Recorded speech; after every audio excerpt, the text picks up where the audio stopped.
बिटिया कहत के का कहलस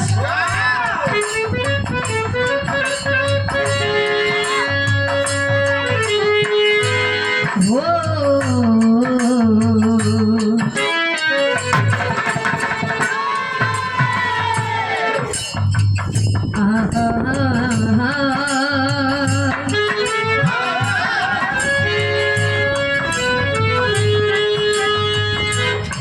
जैसे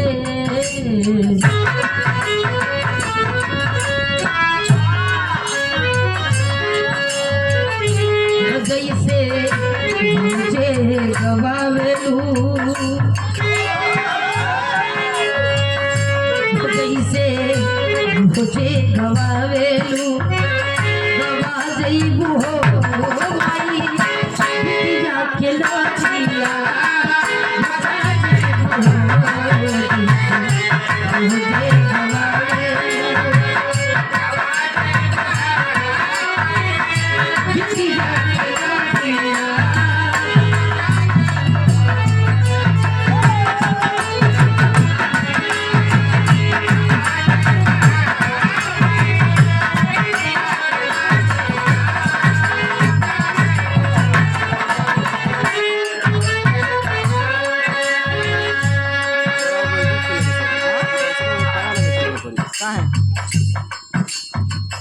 और ये हमारे सहोदर भाई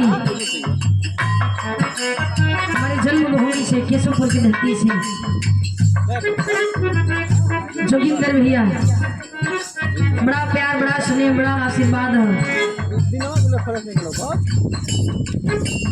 जब से गावे बजावे की शुरुआत की तब से ये प्यार दुलार स्नेह में कोनो कमी ना करी।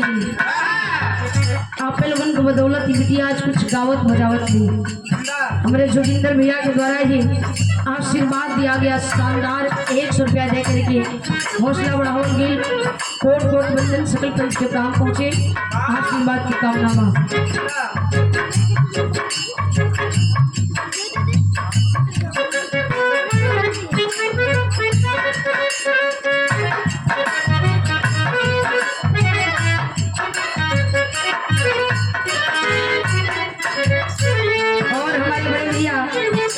परशुरामपुर की धरती से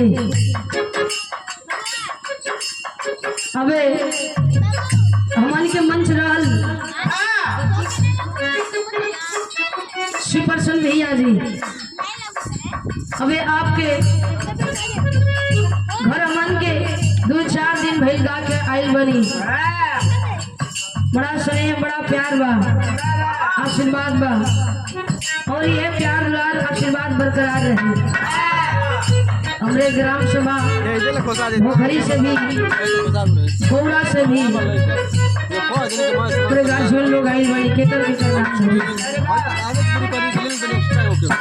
लेकिन बिटिया को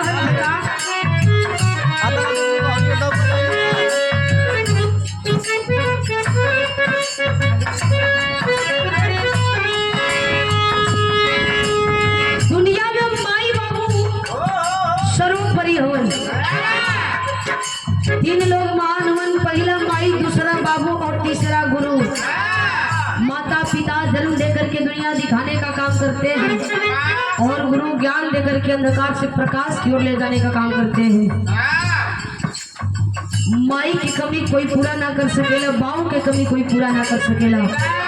आज सभी लोगन बा लेकिन आज तो बाऊ जी का जगह खाली बा, हमेशा खातिर के खाली रही।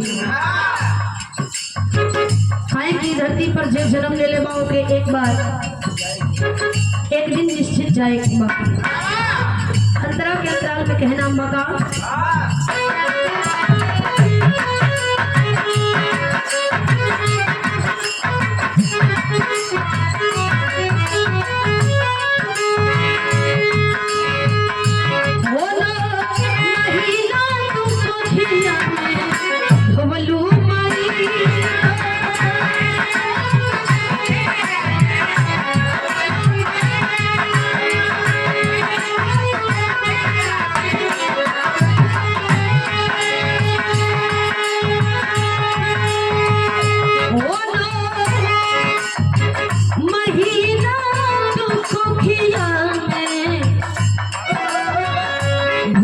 भूल